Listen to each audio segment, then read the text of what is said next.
So hey guys, this is Nikhil and here we have a new new topic today, that is electric field intensity. इसको हम लोग E से denote करते हैं, ठीक है। कूलम्स लॉ के बाद जस्ट हमारा जो टॉपिक आता है वो है हमारा इलेक्ट्रिक फील्ड। मैंने शुरू में इंट्रोडक्शन में भी बताया था कौन कौन से की पॉइंट्स हैं इस चैप्टर में, जैसे इलेक्ट्रिक फील्ड हो गया, electric potential energy and electric flux. तो उसी में से एक हमारा सेकंड पार्ट कह सकते हैं इसको, सेकंड इम्पोर्टेंट भी कह सकते हैं इसको, इलेक्ट्रिक फील्ड इंटेंसिटी। इसको हम लोग ई से दिखाते हैं, ठीक है। ये थ्योरी मैंने पहले से ही लिख रखा है ताकि मैं लिखूं और टाइम वेस्ट ना हो, मैं लेकिन समझा देता हूँ एक एक पॉइंट को, ठीक है जी। चलिए, it is a space around a charge body, ठीक है। यह एक चार्ज बॉडी के अराउंड स्पेस है। जैसे यहाँ पे एक चार्ज आपको क्यू दिख रहा होगा, प्लस चार्ज, मतलब ये पूरी एक बॉडी है, समझ लीजिए एक सिस्टम है। ये क्यू चार्ज, इसका कुछ इंटेंसिटी होगा ना जहाँ तक ये अपना फील्ड जनरेट करेगा, ठीक है। वही इलेक्ट्रिक फील्ड का ही डेफिनेशन है ये। तो मान लीजिए यहाँ तक इसका प्रभाव रहेगा, इस सर्कल, ठीक है जी। तो it is a space around a charged body where an unit positive charge experiences a force due to charged body.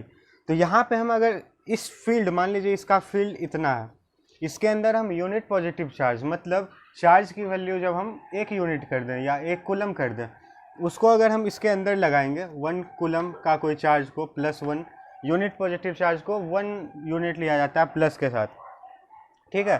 तो इसको फोर्स एक्सपीरियंस होगा, ठीक है।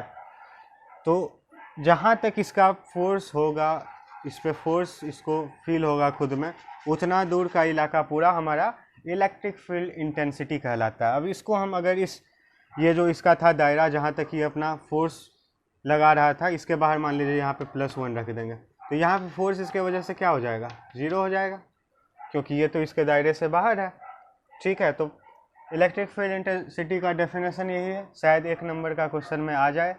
और आगे यूनिट्स इसका देखेंगे हम लोग, यूनिट्स पे भी क्वेश्चन आया है काफ़ी बार। और न्यूमेरिकल बनाने के लिए तो मैं पहले ही बता दिया कि यूनिट्स का जानना बहुत ही ज़रूरी है, कैसे हम लोग उसको कन्वर्ट करते हैं, ठीक है। तो अब इसके कुछ प्रॉपर्टीज़ हैं, ये भी काफ़ी बार पूछा गया बोर्ड एग्जामिनेशन में, स्टेट बोर्ड हो या CBSE हो, तो प्रॉपर्टीज़ पूछा गया 3 मार्क्स के 5 मार्क्स के क्वेश्चन में। उसमें कुछ पॉइंट पूछ दिया जाएगा कि right 2 properties of electric field intensity. तो मैं यहाँ पे बता दूँ, काफ़ी आसान है याद करना भी। तो सबसे पहली बात, ये तो वेक्टर क्वांटिटी है और इसका डायरेक्शन सेम होता है, जैसा कि फोर्स में हम लोग डायरेक्शन पढ़ते थे, ठीक है। सेम डायरेक्शन फोर्स, क्योंकि आगे मैं फॉर्मूला भी इसका बताऊंगा, उससे भी आप लोग पता कर सकते हैं कि हाँ जी, इसका तो एकदम डायरेक्शन हमारा फोर्स का ही होना चाहिए, ठीक है। वेक्टर क्वांटिटी इसलिए होगा क्योंकि डायरेक्शन यहाँ मैटर करेगा, देख रहे हैं, डायरेक्शन मैटर करेगा, किस डायरेक्शन में फोर्स लगना है, तो इसके पास मैग्नीट्यूड भी होगा और डायरेक्शन भी होगा, तो ये वेक्टर क्वांटिटी हो गया। इसका SI यूनिट आगे मैं डेराइव करके बताऊंगा, उससे आपका ये भी हो जाएगा, किसी भी चीज़ का आप SI यूनिट डेराइव कर सकते हैं। डायमेंशनल फार्मूला भी आगे डेराइव करवा दूंगा, क्योंकि डायमेंशनल फार्मूला, SI यूनिट, ये सब डायरेक्ट 1 मार्क के क्वेश्चन जो ऑब्जेक्टिव रहते हैं उसमें पूछे गए हैं, ठीक है। और चौथा point, it follows principle of superposition. Principle of superposition में पहले ही पढ़ा चुका हूँ, जो कि फोर्सेज में भी होता था अप्लाई, सबका नेट फोर्स उसका वेक्टर एडिशन करते थे, वही है यहाँ पे ई नेट। समझो n नंबर ऑफ यहाँ पे इलेक्ट्रिक फील्ड्स है तो सबको जोड़ देंगे, वेक्टर्स हम करेंगे सबका प्लस माइनस का ध्यान रखते हुए, वो तो आगे क्वेश्चंस में भी आप लोग खुद से पता कर सकते हैं, ठीक है। और ये हमारा हो गया, ठीक है जी। बचा क्या मेरा, फॉर्मूला और SI यूनिट और डायमेंशन। तो ये आप पहले से लिख लो, मैं इधर डेराइव करूँगा, उसको आप कॉपी करके यहाँ पे fill in the blanks type से इसमें भर लेना, ठीक है। इसको मैं रब कर रहा हूँ, ओके।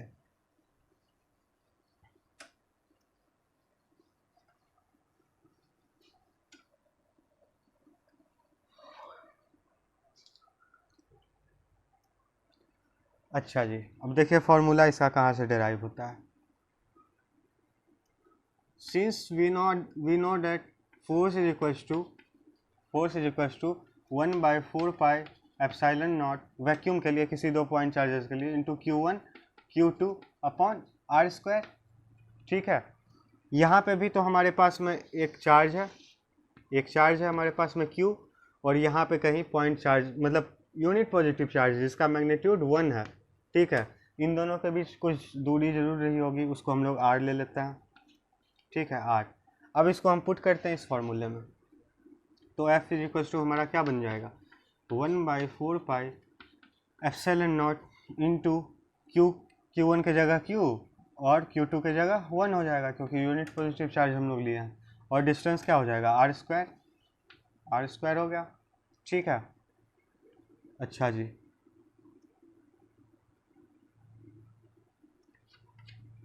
ये हो गया, इसको हम लोग इक्वेशन 1 मानते हैं। यहाँ पे हम लोग F लिए थे, ठीक है, यहाँ पे हम लोग F डैश ले लेते हैं, ये F डैश हमारा या F न्यू ये आ गया। अब हम लोग F डैश को F के टर्म्स में कैसे लिखें, लेकिन यहाँ पर डेफिनेशन जो मैं लिखाया उसके अकॉर्डिंग यूनिट पॉजिटिव चार्ज है, तो हम इसको E भी तो कर सकते हैं, क्योंकि हम लोग डेफिनेशन को फॉलो करते हुए फॉर्मूला आगे बना रहे हैं। तो F डैश कीजिए या E कीजिए, आगे तो होना ही होना है, हमारा जो फॉर्मूला आएगा वही रहेगा, ठीक है। F डैश मान या E ही मान लेते हैं, क्योंकि फॉर्मूला याद करने में, क्योंकि हम लोग डेफिनेशन को फॉलो किए जो भी इलेक्ट्रिक फील्ड का है, और मैं पहले बता दिया कि E से हम लोग डिनोट करते हैं, तो यहाँ पे E ही लेते हैं। जनरल क्वेश्चंस में भी हमको E के फॉर्म में ही दिखेगा, तो वही हम लोग जो ट्रेडिशन चलते आ रहा है उसको फॉलो कर रहा है। तो E इज इक्वल टू क्या हो गया, 1/4 pi epsilon not Q upon R square, ठीक है। अब E को हम लोग F के टर्म्स में कैसे लिख पाएंगे, E तो हमारा ये हो गया, और हम लोग इसमें मल्टीप्लाई कर देते हैं क्या,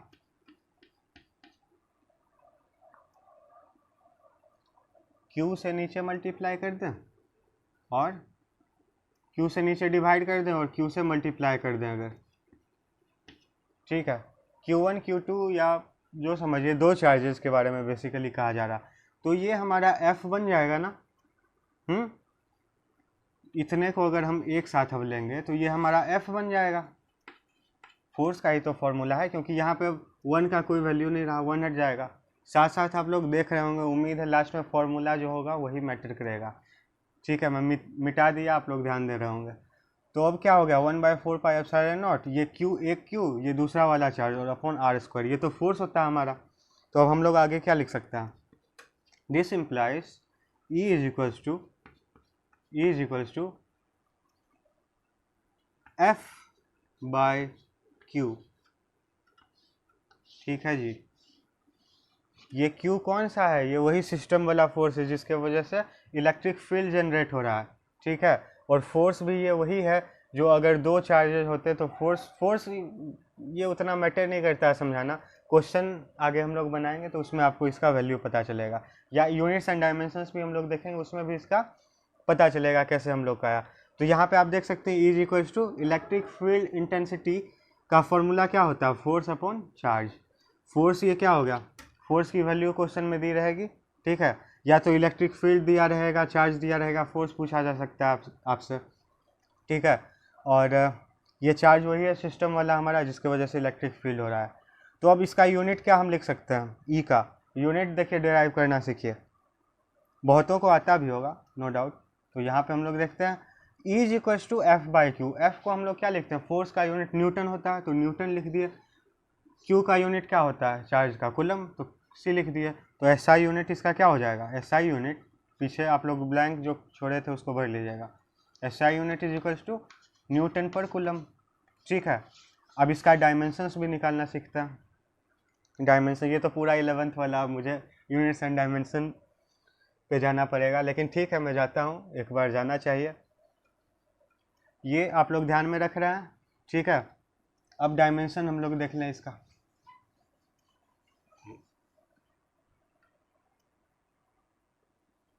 डायमेंशन देख लें।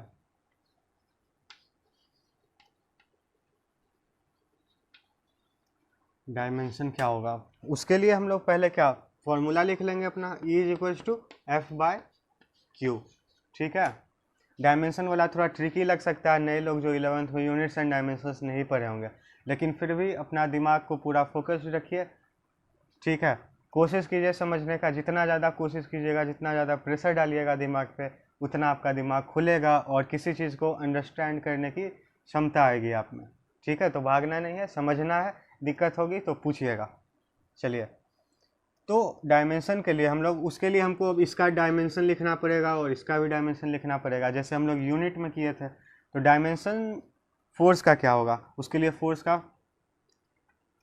फॉर्मूला कुछ हम लोग देखते हैं। Force is equals to mass into acceleration भी होता है, 11th में पढ़ना है, बचपन से आप लोग 9-10 में भी पढ़ते आ रहे होंगे। तो ये डायमेंशन निकालने का टेक्निक है। फोर्स से आप लोग फैमिलियर होंगे बहुत पहले से, इलेक्ट्रिक फील्ड से तो अभी हुआ है, तो इसका डायरेक्ट से डायमेंशन निकालना काफ़ी मुश्किल हो सकता है, इसलिए हम लोग फोर्स का सहारा लेंगे। फोर्स मास इंटू एक्सेलरेशन होता है, ठीक है। मास का यूनिट क्या होता है, सीखिए डायमेंशन निकालने का फॉर्मूला।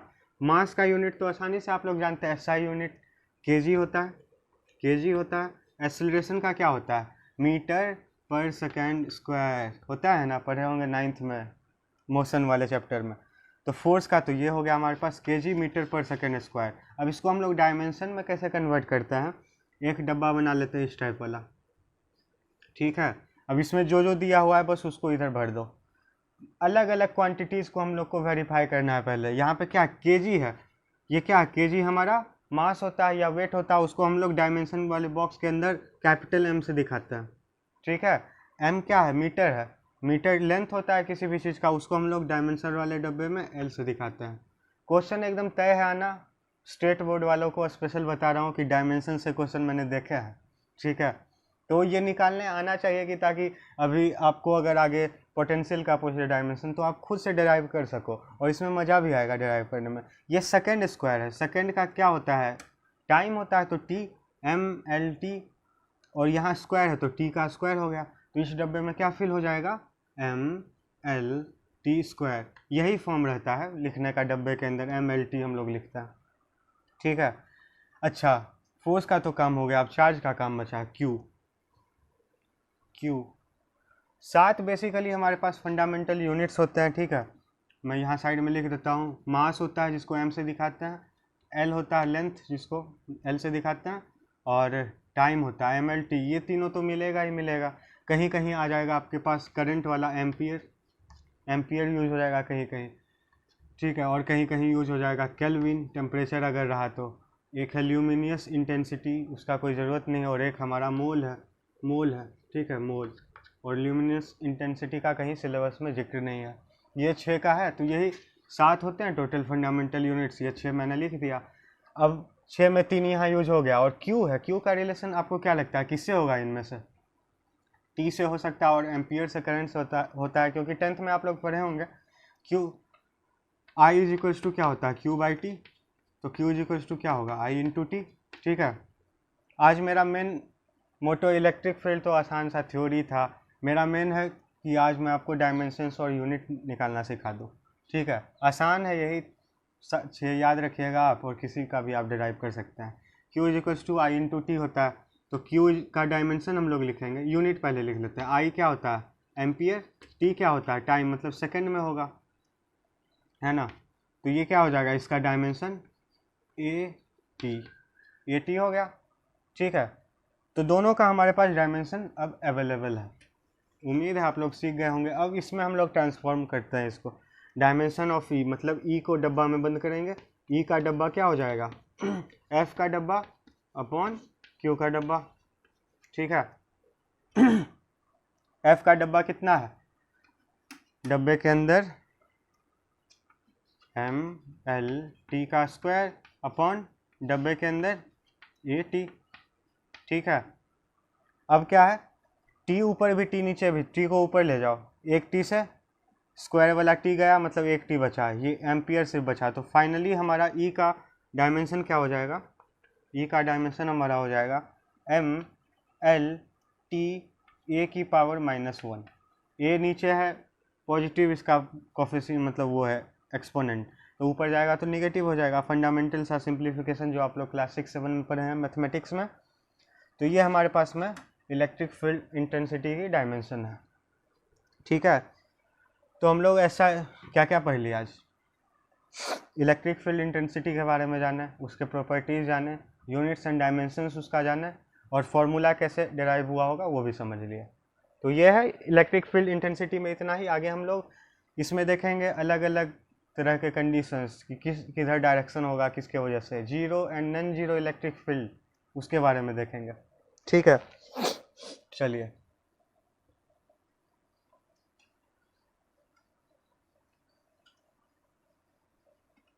सेम फोर्स वाला ही होगा यहाँ पे। डायरेक्शन ऑफ इलेक्ट्रिक फील्ड पहले मैं बता दूँ। चलिए, direction of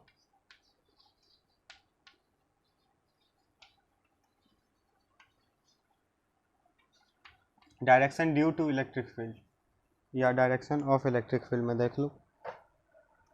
direction of E, सीधा सीधे ऑफ ई, इलेक्ट्रिक फील्ड का डायरेक्शन किसी भी, तो इलेक्ट्रिक फील्ड का डायरेक्शन किसके वजह से आएगा? चार्ज के ही वजह से।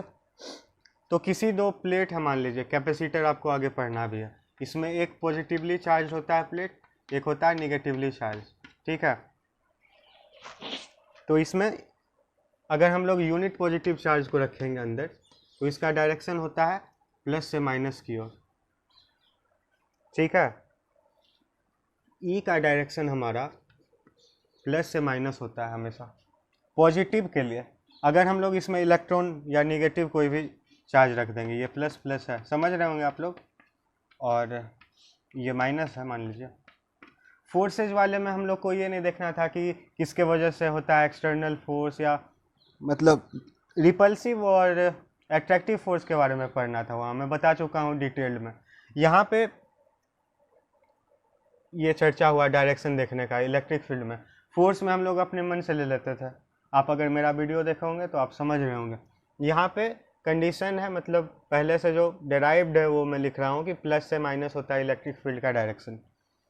यहाँ पे अगर हम लोग कोई नेगेटिव चार्ज लेते हैं, माइनस क्यू है सपोज, तो इसका डायरेक्शन क्या होगा?